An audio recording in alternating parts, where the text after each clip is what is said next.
A woman doesn't just wear a dress. She wears an intention, a hope. The hope of feeling beautiful, of being seen, of feeling confident. Maybe for one night, the hope of feeling free. I discovered in the most public and brutal way imaginable what happens when that hope is torn. The story I'm about to tell you isn't about a piece of fabric that gave way. It's about how the humiliation of one night forced me to confront a much deeper truth about the female body, a truth that lives silently beneath our skin, making us feel bloated, heavy, and trapped. And how, by investigating the cause of that feeling, I discovered a way to finally free myself, not only from the weight, but from the inflammation and congestion that were robbing me of my life. The setting was the wedding of one of my best friends. There was an electricity in the air, that kind of infectious joy that makes you feel part of something bigger. I had spent weeks searching for the perfect dress. I found one, a deep blue, that seemed made for a version of myself I'd missed, a lighter, more carefree version. As I put it on, I caught a glimpse of that woman. It was tight, yes, tighter than I'd liked, but I convinced myself it was my perception, that with the right posture no one would notice. The party was beautiful. Lights, music, laughter. I felt good. I felt almost myself. And then the DJ played that song, our group of friends' song. We ran onto the dance floor, a bunch of grown women transforming into 19-year-olds again. I let myself go. I twirled, I jumped, I sang out loud. For a glorious minute, I forgot everything. I forgot my belly, my hips, the feeling of being constantly watched and judged. I was free. And it was at the height of that freedom, in a movement of pure joy, that it happened. I didn't feel it, I heard it. A dry, ripping sound that seemed louder than the music in my ears. A sound that cut through the air and my soul. I felt a cold draft on my back. My blood ran cold. I stopped dancing abruptly. My friends stopped too, their expressions of joy turning to confusion, and then to a pity that was almost worse than laughter. I looked over my shoulder and saw the zipper seam from the waist up had completely ripped. My bra was exposed for the entire dance floor to see. Time froze. And then I heard what would be the soundtrack of my nightmares for months, laughter. Not from my friends, but from strangers at the surrounding tables. Muffled chuckles, curious looks. Each laugh was a nail in my coffin of humiliation. Someone handed me a coat. I was guided to the bathroom as if it were a war wound. I didn't cry. I was in shock. Looking at my reflection in the mirror, the ripped blue dress hanging off my body, I didn't see a woman who had gained weight. I saw a fraud. The happy, confident woman on the dance floor was a lie, a facade so fragile it couldn't hold a single moment of genuine joy. My body had betrayed my hope. It had screamed to the world the secret I'd tried so hard to hide. I no longer fit into my own life. That night was the end of something, the end of my ability to pretend. That rip in the fabric was a rip in my denial. I could no longer blame the washing machine for shrinking my clothes. I could no longer say it was just bloating. The truth was there, exposed and humiliating. I'd fought this war before, in silence. The low-carb diet that left me with a constant headache and a raging craving for bread. The detox teas that only made me run to the bathroom and didn't budge a bit on the scale. The high-intensity workouts that left me sore, exhausted, and strangely, even more bloated. Each attempt was a whispered promise to myself in the mirror, and each failure was further proof of my incompetence, my lack of willpower. But now, the war was no longer silent. It had witnesses. And I knew I needed a new strategy, one that went beyond everything I'd ever tried. If you've ever felt betrayed by your own body, if you've ever felt like the person you present to the world is a fragile facade about to shatter, stay with me. Subscribe to this channel, because what that humiliating night forced me to discover about why our bodies actually swell, inflame, and refuse to let us go has absolutely nothing to do with willpower. And the answer can set you free too. Block 2. In the days following that wedding, I sank into a cocoon of shame. I relived the scene over and over in my mind. The sound of ripping fabric, the faces, the laughter. But slowly, the shame began to transform into something more useful. A cold, determined rage. A rage against my body, yes, but also a rage against the lies I had swallowed for so long. I decided my new occupation would be that of a forensic investigator, and the body of the crime was mine. I needed to understand the cause of my self-confidence's demise. My investigation began with the usual suspects, the diet industry. I delved deep, reading not only the popular blogs, but also the reviews, the analyses of dissident nutritionists. And a pattern began to emerge. Most popular diets seemed to be based on a logic of deprivation and punishment. They required me to fight my body, to ignore its hunger signals, to subject it to metabolic stress. These were short-term solutions that actually created long-term problems, slowing metabolism and increasing stress hormones, which ironically leads to fat storage. I realized the industry didn't want me to have lasting success. It wanted me to be a repeat customer, trapped in a perpetual cycle of hope and failure. This was the first villain I identified, the external villain, a system of misinformation designed to keep me trapped, insecure, and consuming. The social pressure to be thin, the fashion that creates clothes for a single body type, the culture that celebrates willpower and demonizes hunger. They were all complicit. This discovery was liberating. Some of the guilt began to slip off my shoulders. I wasn't solely responsible, but there was still a question that haunted me. Why did my body feel so congested? It wasn't just a matter of fat. It was a feeling of being full, heavy, bloated. My ankles would be marked by my socks at the end of the day. My face would wake up swollen. My rings sometimes barely fit on my fingers. This sensation wasn't explained by calories alone. My investigation led me to a system of the human body I'd rarely heard about, the lymphatic system. And it was like turning on a light in a dark, musty basement. I learned that the lymphatic system is our body's sanitation and sewage system.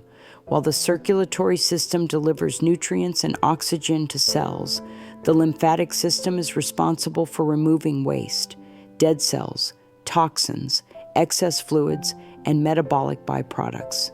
Imagine a city. The arteries are the avenues that deliver goods. The lymphatic system is the garbage trucks and the sewer system.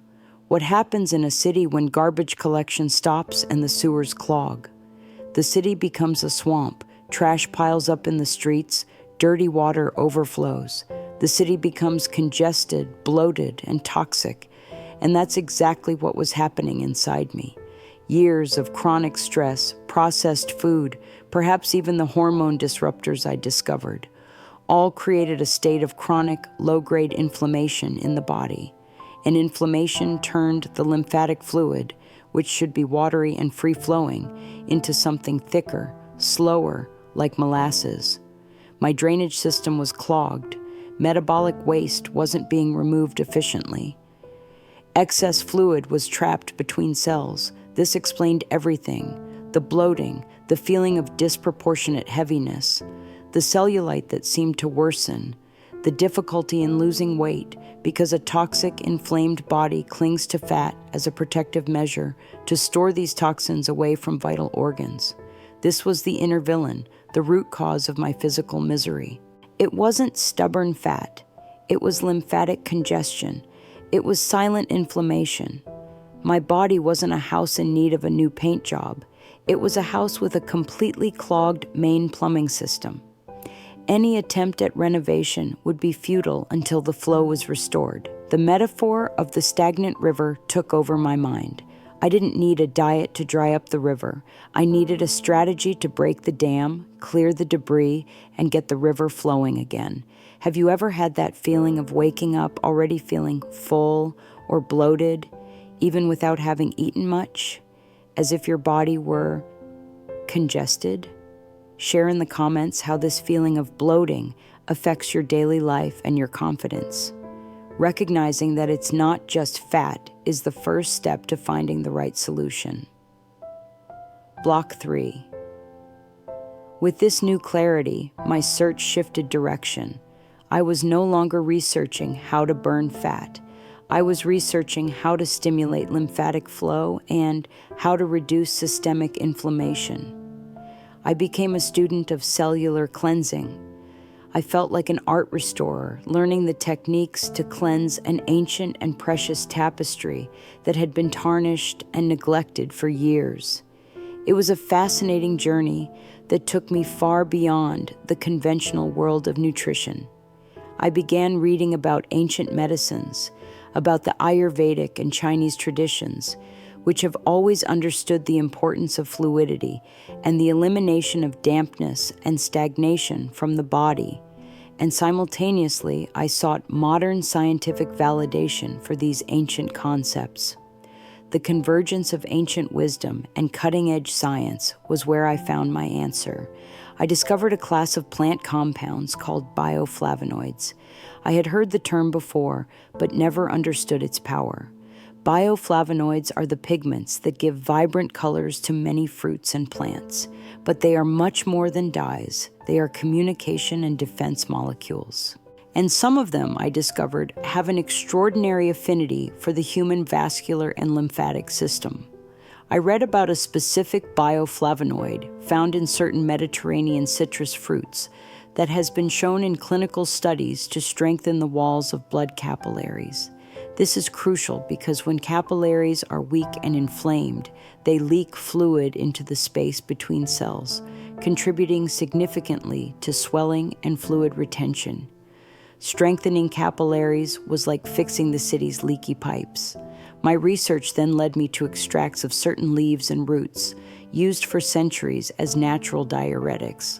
But unlike pharmaceutical diuretics that force the kidneys to excrete water and minerals indiscriminately, these plant compounds seem to work more intelligently. They help stimulate the movement of the lymphatic fluid itself, encouraging the collection of accumulated waste so it could be transported to the kidneys for efficient elimination. It was like sending a specialized team to unclog the city drains.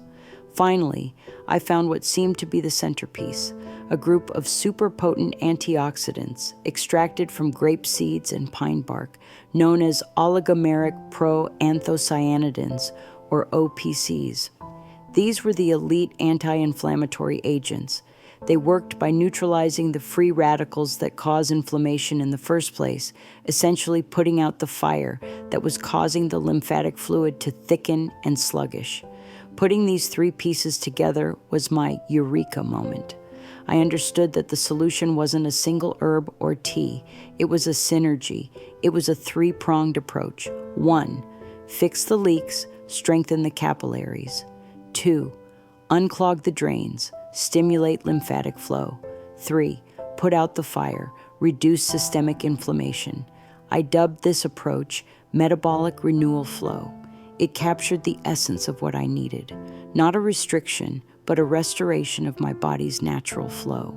This new understanding also explained why my previous attempts had failed so miserably. The low-calorie diet sent my body into stress mode, increasing inflammation. The detox teas were too weak and didn't address the root cause of the inflammation or weakened capillaries. Intense exercise, done on an already congested and inflamed body, only stirred up the dirty water, often making me feel worse and more bloated the next day. It was like trying to clean a swamp with a bucket while a fire hose of mud kept gushing out. I needed to turn the hose off first, and it was during this discovery phase that resonance validation happened. I was watching a YouTube video by a dermatofunctional physiotherapist, a specialist in post-operative lymphatic drainage. She was explaining to her patients why they were so swollen after surgery, and then she began describing the symptoms of a chronically sluggish lymphatic system in non-surgical patients. She talked about the heaviness in the legs, the morning swelling in the face and hands, the cellulite that didn't improve with exercise, the difficulty losing weight, despite dieting. She was narrating the secret encyclopedia of my suffering. Each symptom she described was a chapter in my life over the past 5 years. I felt a chill. She was using clinical terms, but she was telling my story. And at the end, she said something that stuck with me. Remember, you're not fat. You're inflamed and congested. Treat the cause, and the body heals. In that moment, all doubts dissipated. Ancient wisdom, modern science, and the clinical experience of an expert had converged on the same conclusion. I was no longer in the dark. I had a map. Now I needed to take the first step. Block 4. The map was clear, but the ingredients for the journey were exotic. I didn't have access to concentrated grapeseed extracts or pine bark, but I wasn't going to let that stop me. I was a tapestry restorer now, and even without the most advanced tools, I could begin the cleansing work with what I had at hand. I set out on a 30-day experiment, focused entirely on applying the principles of the metabolic renewal flow using food and habits. My mantra was, move the lymph, calm the fire. First, hydration. I came to see water not just as a thirst quencher, but as the solvent that would help dilute the lymphatic slurry. My goal was to drink at least 2 liters of pure water a day, often with a squeeze of lemon juice, which is known for its alkalizing effect and gentle stimulation of the liver, a key organ in detoxification. Next, nutrition. I didn't cut out any food groups, but I radically changed the quality. I focused on creating an anti-inflammatory bath for my body. I drastically increased my consumption of potassium-rich foods, which help balance sodium and reduce fluid retention: avocado, banana, sweet potato. I became a fanatic for natural diuretic foods: cucumber, celery, parsley, watermelon. I filled my plates with the most vibrant colors I could find, knowing that each pigment was a bioflavonoid or antioxidant. Blueberries, dark leafy greens, beets, refined sugar, processed foods, and alcohol, the biggest fire starters, were put on a strict pause. They weren't banned, but they were on leave while the cleaning crew worked. Third movement. I learned that the lymphatic system doesn't have a pump like the heart for blood. It relies on muscle contraction to move, but the movement needed to be intelligent. I started each morning with a practice called dry brushing. Using a natural bristle brush, I brushed my dry skin, always working toward my heart. The sensation was invigorating, and the technique is known for stimulating superficial lymphatic flow. I also incorporated rebounding exercises, which involved gently bouncing on a mini trampoline for 10 minutes. The bouncing motion is incredibly effective at activating the one-way valves of the lymphatic system, and at the end of each day, I spent 10 minutes with my legs up the wall, using gravity to help drain excess fluid from my legs and ankles. The first few weeks were, like the last time, about internal changes. I felt cleaner. I went to the bathroom more frequently. The feeling of heaviness in my legs began to lessen. But the visual proof, the evidence that made me hold my breath, came from an unexpected source: my wedding and engagement rings. I always wore them. In recent years, they were so tight that I sometimes struggled to take them off at night, my fingers swollen. It was a small daily annoyance, a constant reminder of my congested state. One morning, toward the end of the second week of my experiment, I was washing my hands and my wedding ring slipped off and fell into the sink. I picked it up, surprised. I put it back on my finger and noticed a gap that hadn't existed in years. I took the ring off and put it back on several times in disbelief. My fingers were thinner. It wasn't a loss of fat. It was a loss of swelling. That same evening, as I took off my socks, I noticed that the deep red marks they used to leave on my ankles were much softer. I looked in the mirror and, for the first time, saw a subtle difference in the contours of my face. It looked less full, more defined.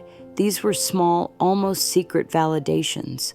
But to me, they were monumental. They were irrefutable proof that the river was beginning to flow. The dam was giving way. The restoration had begun. I was on the right track. And now, with the proof in my own hands, literally, I was ready to find the tool that would transform this gentle current into a powerful force of renewal. Block 5.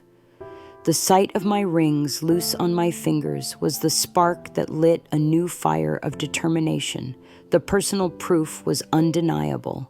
The principle of the flow of metabolic renewal wasn't just a pretty theory. It was a physical reality I could see and feel. With this newfound confidence, the tapestry restorer in me knew it was time to seek out the master tools, those that could accelerate and deepen the restoration process. My investigation, once broad, now became focused and precise. I was no longer just looking for anti-inflammatory foods. I was researching the specific bioactive compounds that science had identified. I returned to studies on citrus bioflavonoids, grapeseed extracts, and pine bark extracts. I wanted to understand dosage, purity, and extraction methods. I became a nutraceutical nerd. And the more I read, the more the intellectual validation solidified. I found double-blind, placebo-controlled studies, the gold standard of scientific research, that demonstrated these extracts' ability to reduce edema, swelling in women's legs. I saw data showing measurable improvements in microcirculation and capillary resistance. Science was confirming, in technical terms, what my ankles and toes were already telling me. I also began looking for more social proof, but this time with a more critical eye. I found online communities dedicated to lymphatic health, where women shared their journeys. And the patterns were consistent. Stories of how reducing inflammation and focusing on lymphatic drainage not only helped with swelling, but also improved energy, skin appearance, and surprisingly, facilitated weight loss that had previously seemed impossible. It was as if, by unclogging the body's sewage system, the entire house began to function better. Fat, once stubbornly stored, could now be accessed and burned more efficiently by the metabolism.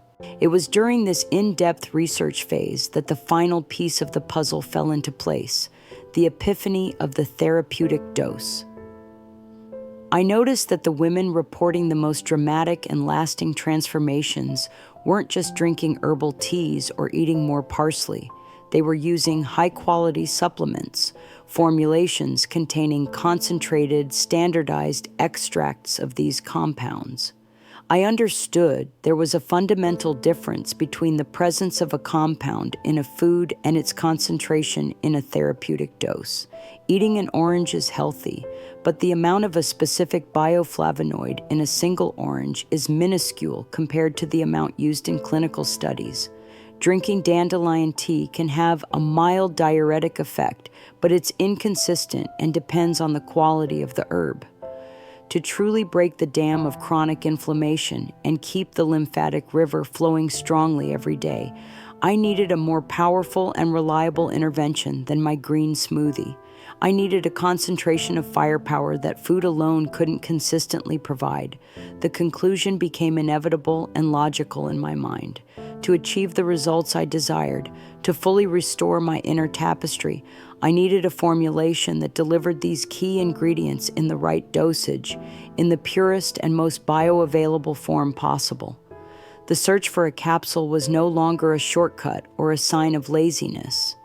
It was the recognition that, for a complex biochemical problem, the most effective solution was a biochemical precision tool. My goal was now clear. I was no longer searching for a magic diet or a secret exercise. I was searching for the smartest, cleanest, and most effective formulation that incorporated the 3 pillars of the metabolic renewal flow. I was ready to give my body the masterful tool it needed to complete the work I had begun.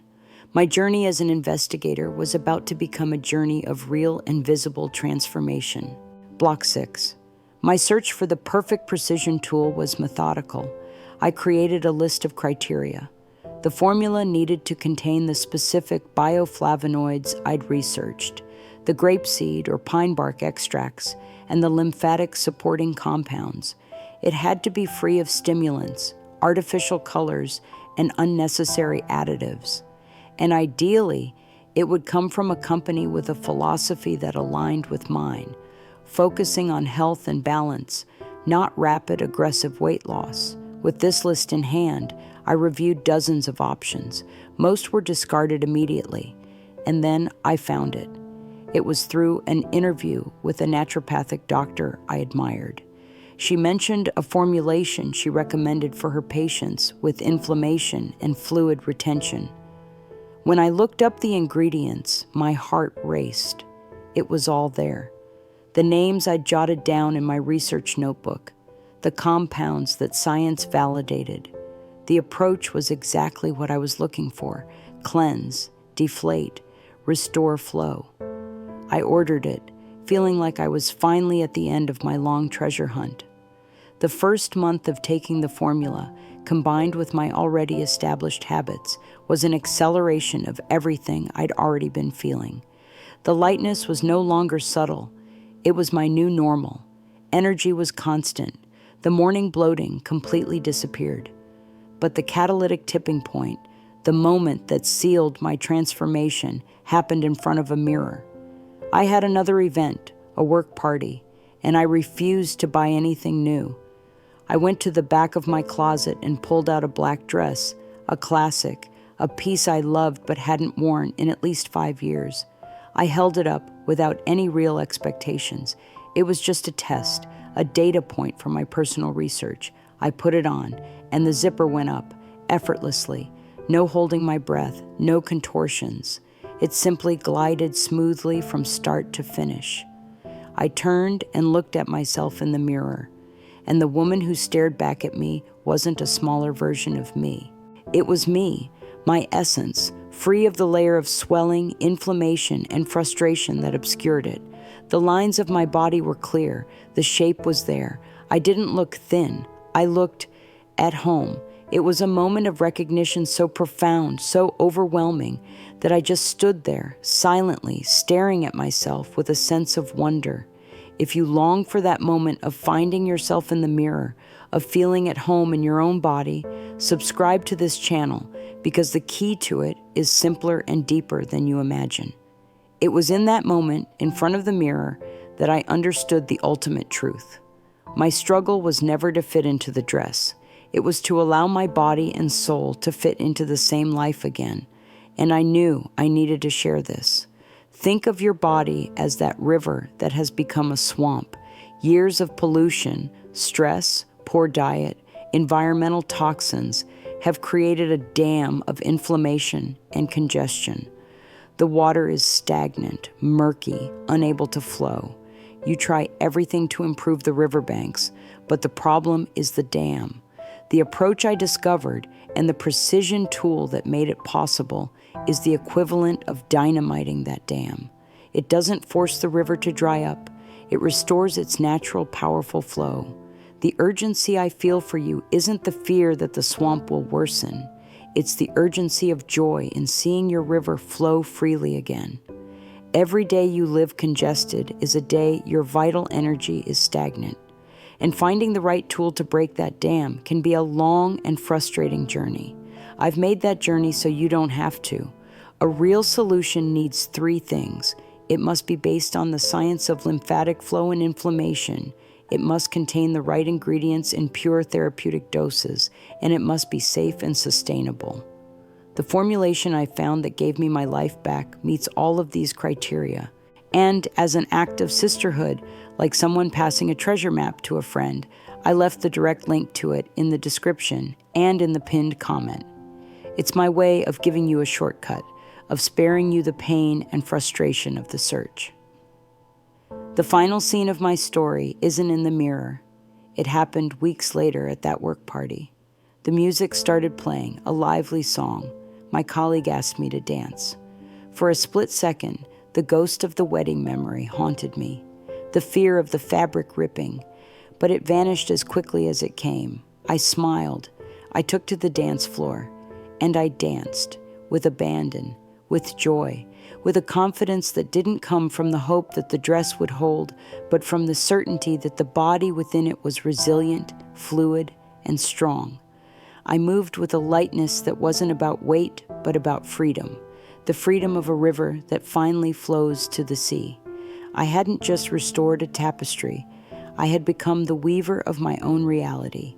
To begin restoring yours, to let your own river flow, the journey begins with one step. Sign up to join this community of women who are reclaiming their vitality. Share this story with a sister who needs to hear it, and take the first step to finding the tool I used by clicking the link in the description. Your lighter, more fluid, and freer self is waiting for you.